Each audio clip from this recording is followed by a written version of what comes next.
সালে কিন্তু এই গৃহবধূ থেকে বাংলাদেশের রাজনীতিতে তার আগমন ঘটে এবং এই আগমনের পরেই কিন্তু আমরা দেখেছি যে 10 বছরের মাথায় তিনি বাংলাদেশের প্রধানমন্ত্রী হিসেবে নির্বাচিত হন। এই 10 বছরের মধ্যে যে তার রাজনৈতিক সংগ্রাম বা যদি বলি যে রাজনৈতিক তার গ্রাফ, সেটি নিয়েও কিন্তু নানানমুখী বিশ্লেষণ বা পর্যালোচনা হয়েছে বা রয়েছে। এই জায়গা থেকেই মূলত বাংলাদেশ খালেদা জিয়ার রাজনৈতিক একটু যে ব্যতিক্রম, সেটি বলছেন মূলত তার কর্মী সমর্থকরা, যেহেতু তিনি গৃহবধূ ছিলেন, একজন সাধারণ গৃহবধূ থেকে একটি দলের সর্বোচ্চ নেতা হওয়া, পরবর্তীতে প্রধানমন্ত্রী হওয়া এবং বাংলাদেশের যে সামাজিক রাজনৈতিক প্রেক্ষাপট, সেই জায়গায় তিনি কিন্তু বাংলাদেশের প্রথম নারী প্রধানমন্ত্রী। এই সামগ্রিক বিষয়কে আসলে বিএনপির নেতাকর্মীরা তারা ভিন্নভাবে মূল্যায়ন করছেন। তারা বলছেন যে বাংলাদেশের রাজনীতির ইতিহাসের মোড় ঘুরিয়ে দেওয়ার মতো একটি ঘটনা ছিল যে বাংলাদেশের সামাজিক বাস্তবতায় বেগম খালেদা জিয়া যখন 1991 সালে প্রধানমন্ত্রী নির্বাচিত হন, সেটিকে তারা সেভাবে আসলে মূল্যায়ন করছেন। এবং পরবর্তীতে আমরা দেখেছি যে 96-তে বা 2001-এ এই পরপর আসলে তিনি আবার 3বার যে প্রধানমন্ত্রী হন, সেটিকে একটি গুরুত্বপূর্ণ মাইল ফলক হিসেবে দেখছেন তার রাজনৈতিক জীবনের। এবং এর মধ্যে কিন্তু নানান সময় নানান বিতর্ক উঠেছিল এবং সবশেষ যে এই যে বেগম খালেদা জিয়ার নির্বাচন বর্জনের যে ঘটনা, সেটিও কিন্তু আলোচনা এসেছিল। সে সময় অনেক রাজনৈতিক বিশ্লেষক থেকে শুরু করে বা রাজনৈতিক কর্মীরাও কিন্তু নানান সময় আলোচনা তুলেছিল যে বেগম খালেদা জিয়ার যে আওয়ামী লীগ সরকারের তত্ত্বাবধায়ক সরকারের দাবিতে যে তিনি নির্বাচনটি বর্জন করেছিলেন, সেটির সেই সিদ্ধান্তকে নিয়েও কিন্তু নানান সমালোচনা হয়েছিল। কিন্তু আজকে আমরা এই বিষয়টি নিয়ে যখন বিএনপির অনেক নেতাকর্মীদের সাথে কথা বলেছি, তারা কিন্তু সেটিকেই বলছেন যে বেগম খালেদা জিয়ার একটি রাজনৈতিক দূরদর্শিতা ছিল তো মূলত সেই সিদ্ধান্ত, এবং সেই সিদ্ধান্তকে কেন্দ্র করেই আওয়ামী লীগ যে 3টি নির্বাচন, একটি ভোটবিহীন নির্বাচন করেছে বা ভোট কারচুপি করেছে, দিনের ভোট রাতে করেছে, যে অভিযোগগুলো রয়েছে, বা সেই জায়গাতে তার এই ধরনের সিদ্ধান্তই মূলত এই যে 24-এর গণঅভ্যুত্থান হলো এবং আওয়ামী লীগ সরকারের পতন হলো, এবং তারা সেটিকে দেখছেন মূলত এর কনসিকোয়েন্স হিসাবে, অর্থাৎ এর যে ধারাক্রম, এই বেগম খালেদা জিয়ার যে রাজনৈতিক দৃঢ়তার একটি ধারাক্রম হিসাবে দেখছেন, যে 24-এর অভ্যুত্থানের ফসল হিসেবে তারা সেটিকে আসলে মূল্যায়ন করছেন বা দলের কর্মী সমর্থকরা তারা ব্যাখ্যা করছেন। এছাড়াও আমরা যদি এখন দেখি যে বিএনপি চেয়ারপারসন বেগম খালেদা জিয়া যখন এই যে দেশে ফিরছেন, তার দেশে ফেরাকে কেন্দ্র করে বেশ কিছুদিন ধরেই কিন্তু বিএনপির একটা প্রস্তুতি নিচ্ছিল, এবং তাদের এই দীর্ঘ প্রস্তুতির মধ্যে আমরা দেখেছি যে যখন তার গতকাল অর্থাৎ আজ গতকালকে তার কিন্তু বেগম খালেদা জিয়ার বাংলাদেশে বিমানের একটি ফ্লাইটে আসার কথা ছিল, সেটিও কিন্তু একদিন পিছিয়ে আজকে তিনি বাংলাদেশে এই বিমানবন্দরে অবতরণ করেন এবং তিনি তার যে বাসভবন সেই ফিরোজার উদ্দেশ্যে এখন রয়েছেন। এবং আমরা দেখেছি যে তার গাড়িবহরটি ঠিক এই মুহূর্তে কুর্মিটোলায় রয়েছে তার মূলত তার গাড়িবহরটি। এবং বেগম খালেদা জিয়াকে অভ্যর্থনা জানানোর জন্য আমরা যখন তিনি এই বিমানবন্দরের 8 নম্বর গেট থেকে এই ফিরোজার উদ্দেশ্যে রওনা করেন, সেখানে আমরা শুরুর দিকে ছিলাম, এবং পরবর্তীতে আমরা যখন এখন এই মুহূর্তে অবস্থান করছি কাকুলির মোড়ে, সেই কাকুলির মোড় পর্যন্ত আমরা দেখেছি যে দুই পাশে রাস্তার নেতাকর্মীরা অবস্থান নিয়েছে, সড়কের যে বিভাজন রেখা সেই বিভাজন রেখায় ফুটপাতে অবস্থান নিয়েছে। যদিও বিএনপির পক্ষ থেকে বারবার নেতাকর্মীদের উদ্দেশ্যে বার্তা দেওয়া হচ্ছিল, যেহেতু আজকে উচ্চ মাধ্যমিক পরীক্ষার্থীদের একটি পরীক্ষা রয়েছে, তাদের যাতে কোনো ধরনের বিঘ্ন না ঘটে পরীক্ষা কেন্দ্রে যেতে বা পরীক্ষা শেষে বাসায় ফিরতে, সে বিষয়ে বারবার নেতাকর্মীদের উদ্দেশ্যে বার্তা দেওয়া হয়েছিল। এবং সবশেষে আমরা দেখেছি যে বিএনপির মহাসচিব মির্জা ফখরুল ইসলাম আলমগীর তিনিও এটি নিয়ে বলেছেন যে নেতাকর্মীরা যাতে সুশৃঙ্খলভাবে এবং যাতে কোনো ধরনের নিরাপত্তা বিঘ্ন না ঘটে সেভাবেই যেন অবস্থান নেন। এবং আমরা বর্ণিল সাজে মূলত বেগম খালেদা জিয়াকে অভ্যর্থনা জানানোর জন্য নেতাকর্মীরা এসেছেন।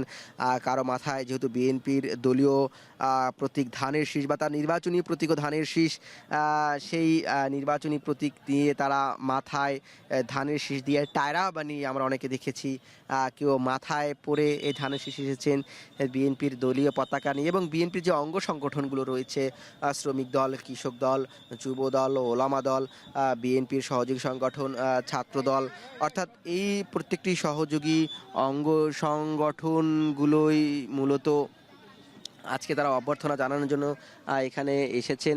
এবং আমরা দেখছি যে বেগম খালেদা জিয়া যেহেতু উনি কুর্মিটোলা অতিক্রম করেছেন, এর মধ্যেই এই যে যেটি বলছিলাম কাকলি এই বনানী মোড়, এই বনানীর এই কাকলির মোড় দিয়েই তিনি মূলত গুলশানে যাবেন।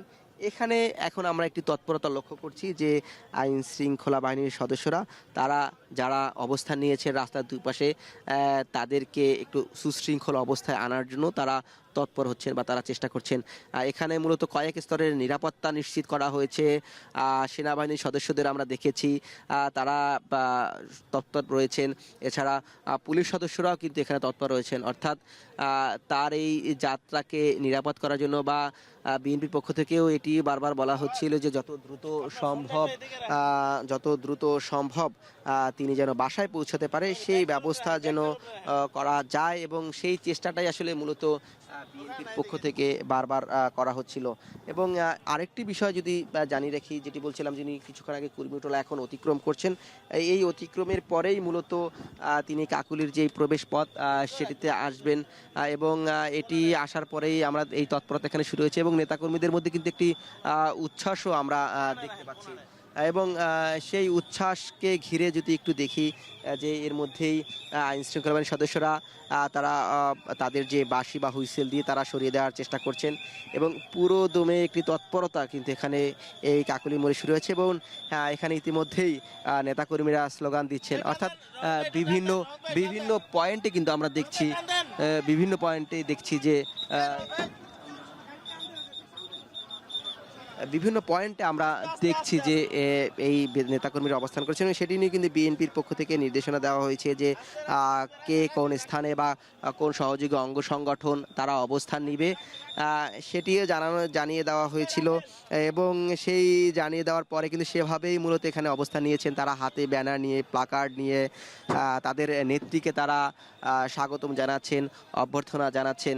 এবং আজকে এই বেগম খালেদা জিয়া 4 মাস চিকিৎসার পরে যে ফিরে আসা, সেটি তাদের কাছে তারা শুরু থেকেই বলছিলেন যে একটি গুরুত্বপূর্ণ ঘটনা তাদের কাছে।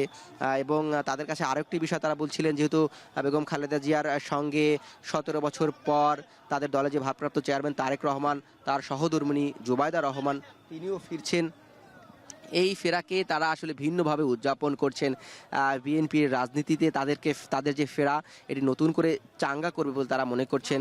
এবং আগামী দিনে বিএনপি যে দ্রুত নির্বাচনের সময় যে তারা বলছিলেন যে নির্বাচনের সময়সীমা কালক্ষেপণ করা হচ্ছে, সেই বিষয়েও তারা আসলে বারবার বলছিলেন যে এই ফেরাটা বা বিশেষ করে বিএনপির যে ভারপ্রাপ্ত চেয়ারম্যান তারেক রহমান, তার সহধর্মিণী জুবাইদা রহমান, তার ফেরাটাকেও সেজন্যই মূলত তারা আলাদাভাবে গুরুত্ব হিসেবে দেখছেন বা তারা গুরুত্বপূর্ণ মনে করছেন। এবং আমরা দেখছি যে বিএনপির এই কর্মী সমর্থকরা তাদের মধ্যে উচ্ছ্বাস, যখন তিনি এই বনানীর এই সড়কে প্রবেশ করবেন এর মধ্যেই কিন্তু বিএনপি নেতাকর্মীরা তাদের মধ্যে একটি উচ্ছ্বাস উদ্দীপনা আমরা লক্ষ্য করছি।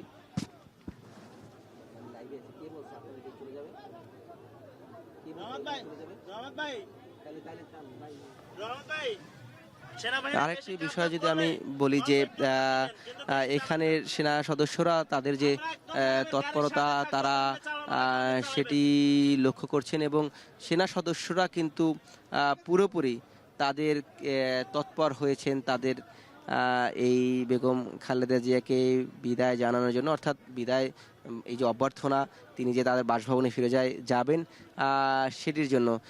যদিও বা আকাশের এখন পরিস্থিতির কিছুটা মেঘাচ্ছন্ন, আমরা যদি এই বনানীর এই অংশের কথা বলি, সেই জায়গা থেকে আসলে ভিন্ন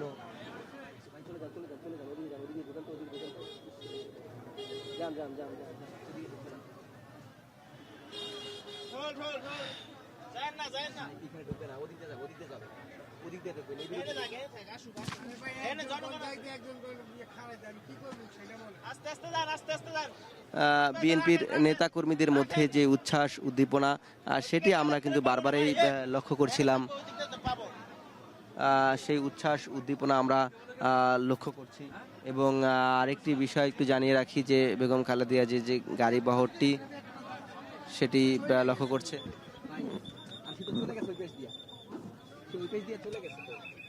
হ্যাঁ সেই জন্য বলতেছে ভাই যান যান যান যান যান যান চলে গেছে হ্যাঁ হ্যাঁ সেই জন্য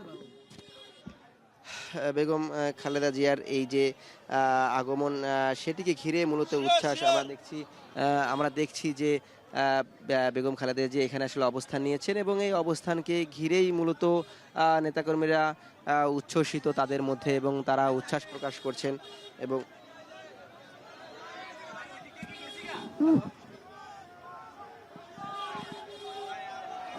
ওকে ওকে ওকে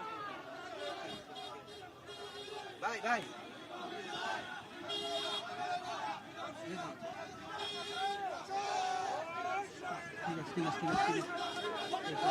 ভাই ভাই যান যান চলে যান চলে যান চলে যান চলে যান ভাই ফিরোজার সামনে চলে যান ঠিক আছে ভাই ওকে ওকে ওকে ভাই ভাই হর্ন হর্ন দিয়ে যান হর্ন দিয়ে যান হর্ন দিয়ে যান হর্ন দিয়ে যান হর্ন দিয়ে যান ভাই ফিরোজার সামনে যাইতে বলছে আমাদের হ্যাঁ রহমত ভাই ফিরোজার সামনে যাইতে বলছে হ্যাঁ হ্যাঁ হ্যাঁ হ্যাঁ হ্যাঁ ভাই যান যান যান যান আসবে আসবে ভাই এটা অফ করেন এটা অফ করেন গ্লাস অফ করেন ভাই গ্লাস অফ করেন যান যান যান যান এটা দূরে টান দিন হন্ডা হন্ডা দিন আনা হয়ে যাবে আস্তে দূর ভাই কই না রাস্তা নেমে যাবে দূর ওদের বলতে যান কেন ওর রাস্তা নেমে যাবে তখন আপনি পুরো রাস্তাটা ওদের কাছে বললেন না জমিতে গেছে গা ও তো তার রাস্তা নেমে যাবে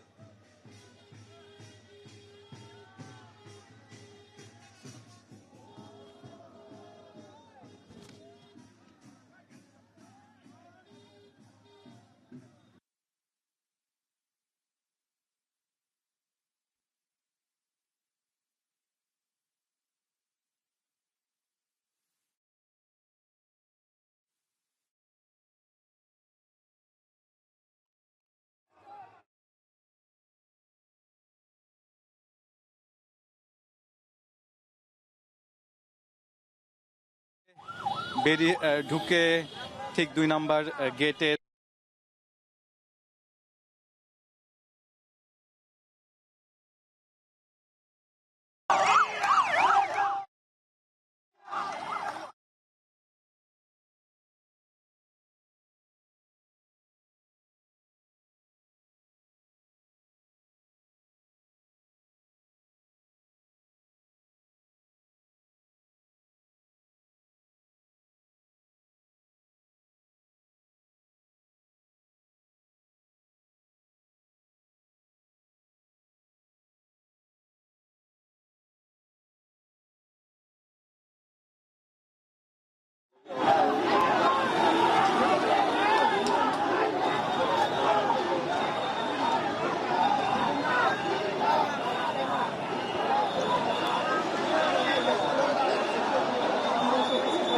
খালেদা জিয়ার গাড়ি বহর একেবারে ফিরোজার সামনে এসে দাঁড়িয়েছে।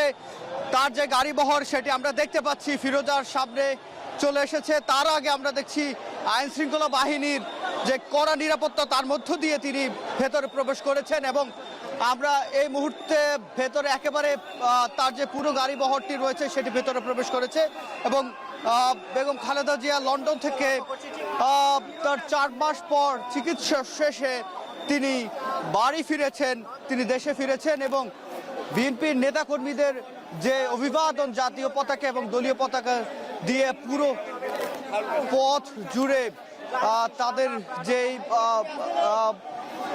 যে যাত্রা সেটি শেষ হলো বলা যায় এবং তিনি 1:24 ভেতরে প্রবেশ করেছে এবং নেতাকর্মীদের যে উচ্ছ্বাস এবং তাদের যে এই মুহূর্তে আমরা যেটি দেখছি তারা ফিরোজার সামনে দাঁড়িয়ে বেগম জিয়ার নামে যে স্লোগান সেটি কিন্তু দিচ্ছে। একেবারে সকাল থেকে নেতাকর্মীদেরকে আটকে রাখা হয়েছিল এবং ফিরোজার সামনে আসতে দেওয়া হয়নি, তবে যখনই গাড়ি বহর ঢুকেছে তার পেছনেই নেতাকর্মীদেরকে আর আটকানো যায়নি। আমরা দেখছি তারা তাদের যে বাঁধভাঙা উচ্ছ্বাস সেটি কিন্তু প্রকাশ করছেন। একেবারে ফিরোজার সামনে যারা নেতাকর্মীরা এই ফিরোজায় এসেছেন এবং আমরা যেটি দেখেছি তার গাড়ি বহরে খুব দ্রুত ভেতরে প্রবেশ করার চেষ্টা করেছে, তবে মানুষের যে চাপ, নেতাকর্মীদের যে চাপ সে চাপ উপেক্ষা করে খুব দ্রুত প্রবেশ করতে পারেননি। আমরা দেখেছি একটি বার তাকে দেখার জন্য, একটি বার তিনি হাত নাড়িয়ে যে অভিবাদন জানিয়েছিলেন সেটি দেখার জন্য, প্রিয় নেত্রীকে দেখার জন্য তারা একটিবার এখানে যে ছোটাছুটি সেটি আমরা দেখেছি গাড়ি বহরের সাথে। তবে সিএসএফ সহ আইন শৃঙ্খলার অন্যান্য সদস্য বাহিনী তারা তাদের যে নিরাপত্তা বেষ্টনী সেটি দিয়েই তাকে ভেতরে প্রবেশ করিয়েছেন। এবং আমরা যেটি দেখছি যে এই মুহূর্তে ফিরোজার সামনে স্লোগানে মুখরিত হয়ে আছে। এবং আমরা যেটি জানি যে তিনি লন্ডনে যখন গেছেন 7 জানুয়ারি, তারপরে তিনি লন্ডন ক্লিনিকে 17 দিন ভর্তি ছিলেন এবং তার পরবর্তী সময়ে তার যে পরীক্ষা নিরীক্ষাগুলো, সেই পরীক্ষা নিরীক্ষা শেষ করেই তিনি 17 দিন পরে তারেক রহমানের বাসায় ফিরেছেন। এবং বাসায় ফেরার পর তার যে পরীক্ষা নিরীক্ষা এবং যে পর্যবেক্ষণগুলো চিকিৎসকদের, বাংলাদেশের টিম এবং লন্ডন ক্লিনিকের টিম, দুই টিম মিলেই তার যে চিকিৎসা সেবা সেটি কিন্তু পরিচর্যা সেটি চলমান ছিল। এবং সেটি শেষ করেই তিনি 4 মাস পর দেশে ফিরলেন। এবং তার এই ফিরাকে ঘিরে তাদের যে প্রত্যাশা, সে প্রত্যাশার পারদ কিন্তু আরও বেড়েছে। এবং তারা যেটি বলছেন, গণতন্ত্রের পথে যে বাধা সেটি আরও কেটে যাবে এবং যে ফ্যাসিবাদ কিছু কিছু জায়গায় এখনো রয়ে গেছে সেটিও কেটে যাবে। এবং তাকে ঐক্যের প্রতীক হিসাবে তারা দেখছেন। তারা বলছেন যে তিনি জাতীয় ঐক্যে এবং যে টানাপোড়েন নির্বাচন নিয়ে যে ধোঁয়াশা সেটিও কেটে যাবে এই খালেদা জিয়ার আবারও দেশে ফেরার। এবং এই সময়টাতে তারা সকলে প্রত্যাশা করছেন যে তিনি যদি সুস্থ হয়ে সম্মুখ সারিতে কিংবা জনসম্মুখে কোনো সমাবেশে তিনি যোগ দেন।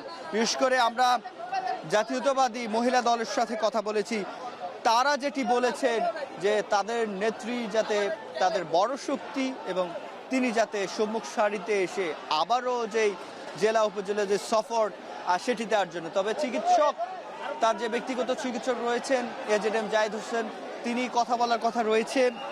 আমরা নিশ্চয়ই সে কথা শুনবো তিনি কতটা প্রস্তুত রাজনীতির মাঠে আগামী নির্বাচনে জনসম্মুখে এসে বিএনপির হয়ে কাজ করার জন্য এবং জাতীয় ঐক্যের জন্য কাজ করার জন্য তিনি কতটা প্রস্তুত সেটি নিশ্চয়ই তার শারীরিক অবস্থার উপর নির্ভর করে। তিনি দলীয় প্রধান, তার সিদ্ধান্ত নিশ্চয়ই দলের অন্যান্য নেতৃবৃন্দের জন্য, তৃণমূলের জন্য অনেক বেশি কাজের। তো সেক্ষেত্রে আমরা যেটি দেখেছি যে কেন্দ্রীয় নেতাদের থেকে শুরু করে তৃণমূল পর্যন্ত সকলেই ছিলেন কবে তিনি ফিরবেন। এবং কাতার এয়ারলাইন্সের যে বিশেষ অ্যাম্বুলেন্স সেটিতে করে তিনি দেশে ফিরলেন। তিনি গতকালই আসছেন। তার যে আশার যে প্রত্যাশা সেটি কিন্তু আমরা দেখেছি তিনি আগে থেকে জানিয়েছেন। এবং একটি খবর ছিল যে 1 মে তিনি শ্রমিক দলের যে বড় সমাবেশটি হয়ে গেল সেখানে যুক্ত হবেন। কিন্তু তার শারীরিক অবস্থা বিবেচনায় এবং তিনি এয়ার অ্যাম্বুলেন্সের জন্য তারা যে আবেদন করেছে সে প্রেক্ষিতেই সেটি আজকে 5 দিন পিছিয়েছে। গতকাল আসার কথা ছিল, যদি এয়ার অ্যাম্বুলেন্স পাওয়া না যেত সেক্ষেত্রে তিনি বাংলাদেশ বিমানে করে আসার যে একটি ব্যবস্থা সেটিও করে রেখেছিলেন। এটি থেকে বোঝা যায় তিনি কিছুটা সুস্থ হওয়ার পরে দেশে আসার তার যে আকুতি সেটি কিন্তু ছিলই। এবং তিনি দেশে আসার জন্য তার যেই চেষ্টা সেটিও ছিল। এবং আমরা গতকালে হিথ্রো বিমানবন্দর একটি আবেগঘন মুহূর্ত দেখতে পাই। তিনি যখন তার পুত্রবধূ, 2 পুত্রবধূকে নিয়ে দেশে ফিরছেন তখনও তিনি কিন্তু তার যে মা সুলভ আচরণ তিনি তার নাতনিকে বলে এসেছিলেন